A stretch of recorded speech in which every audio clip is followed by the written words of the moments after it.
नमस्कार, मी सौ सीमा विजय एकतपुरे, भारतीय जनता पार्टी प्रभाग क्रमांक 12 अकलूज नगर परिषदची उमेदवार आहे. तुमच्या डोळ्यापुढे विकासाचं काय नियोजन आहे आणि समस्या कोणत्या तुम्हाला तुमच्या प्रभागातल्या मला किंवा अकलूज शहरामध्ये माहिती आहे? सध्या आता सद्यस्थिती पाहता आमच्या पुढे एकच विजन आहे भारतीय जनता पार्टीच्या प्रत्येक उमेदवारापुढे की परिवर्तन घडवायचंय. आतापर्यंतच्या ज्या मूलभूत सुविधा आहेत नागरिकांच्या, अन्न वस्त्र निवारा या गोष्टी आहेतच, त्याचबरोबर मूलभूत गरजा की आपण म्हणू शुद्ध पाणी, त्याच्यानंतर रस्त्यांची व्यवस्थित चांगल्या पद्धतीचे रस्ते आणि त्याचबरोबर प्रत्येकापर्यंत लाईटची सोय, ह्या गोष्टी प्रत्येक समाजाच्या वंचित घटकापर्यंत पोहोचले पाहिजेत. ह्यासाठी आम्ही प्रयत्नशील असणार आहोत आणि त्याच परिवर्तनाच्या दृष्टीने आणि विकासाकडे वाटचाल करण्याच्या दृष्टीने आमच्या सगळ्यांचेच 100% प्रयत्न असणार आहेत. विकास म्हणजे नेमकं काय करायला पाहिजे आपल्या शहरात? विकास म्हणजे आपण असं म्हणू शकतो की जेव्हा एक सामान्य कुटुंबातील सगळ्यात शेवटच्या घटकातील एका स्त्रीच्या कुटुंबापर्यंत आपण जाऊ किंवा तिच्या घरापर्यंत जाऊ, ज्या वेळेस ती स्त्री समाधानाने म्हणू शकेल, त्या घरातली महिला समाधानाने म्हणू शकेल की माझ्या घरी रोज मला स्वच्छ शुद्ध पाणी मिळतंय, त्याचबरोबर आमच्या घरी लाईटची सोय व्यवस्थित आहे, माझ्या प्रत्येक कितीही छोटंसं घर असू द्या तिथपर्यंत पोहोचायला रस्ता चांगल्या स्थितीमध्ये आहे, त्यावेळेस मी म्हणेन की खरा विकास झालाय. तुम्ही होम टू होम प्रचार चालू केलाय 2-3 दिवस झालं. हो, प्रत्येकाच्या घरी गेला, आड्या-अडचणी समजून घेतल्या. हो. तर काय नागरिकांना काय म्हणणं येते की आम्हाला त्यांना काय पाहिजे, तुमच्याकडून काय अपेक्षा आहे? बरोबर. प्रत्येक नागरिकाचं हेच म्हणणं येतंय की आता आपण नगर परिषदसाठी लढतोय. आता आपलं जे निवडणूक लागली आहे ती नगर परिषदची लागली आहे. मग नगर परिषद जेव्हा आपली होते, जेव्हा आपण आपली नगर परिषद जाहीर केली, तेव्हा नगर परिषदमध्ये राहणाऱ्या नागरिकांसाठी ज्या काही सोयी सुविधा त्या दर्जेदार असल्या पाहिजे होत्या, त्या आतापर्यंत झालेल्या नाहीयेत.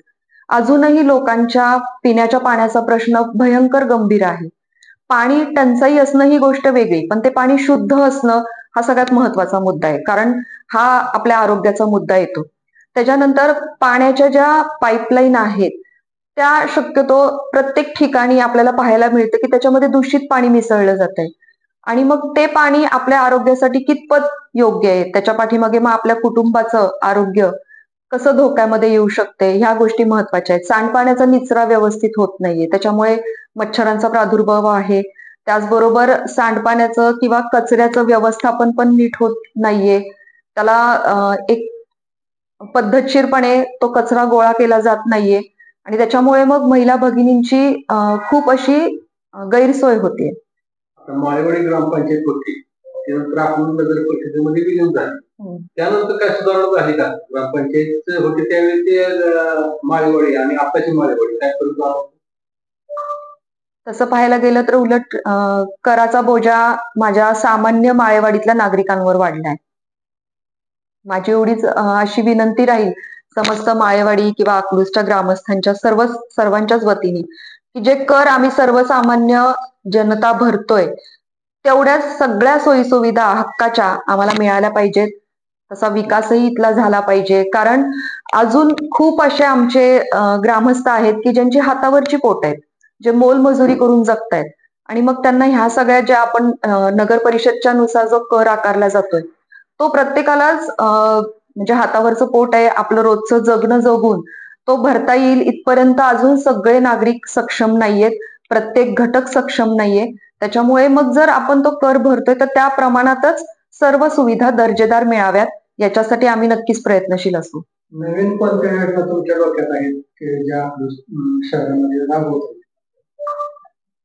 अगोदर तर मूलभूत गोष्टी पूर्ण करायच्या आहेत आपल्याला. शुद्ध पाणी सगळ्यांपर्यंत पोहोचलं पाहिजे, 24 तासही गेलं पाहिजे, याच्यासाठी देखील आम्ही प्रयत्नशील राहू.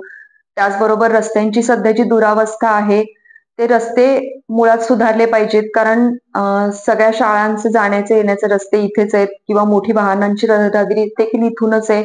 त्याच्यामुळे सामान्य नागरिक किंवा लहान मुलं यांच्या जी रहदारी आहे त्याच्यामध्ये त्यांना त्रास होतो, ट्रॅफिक जाम भरपूर प्रमाणात होतंय. त्याचबरोबर लाईट आहे त्याची सोय व्यवस्थित झाली पाहिजे. ह्या सगळ्या मुद्द्यांसाठी आम्हाला वाटतं की नक्कीच प्रयत्न करावे लागतील.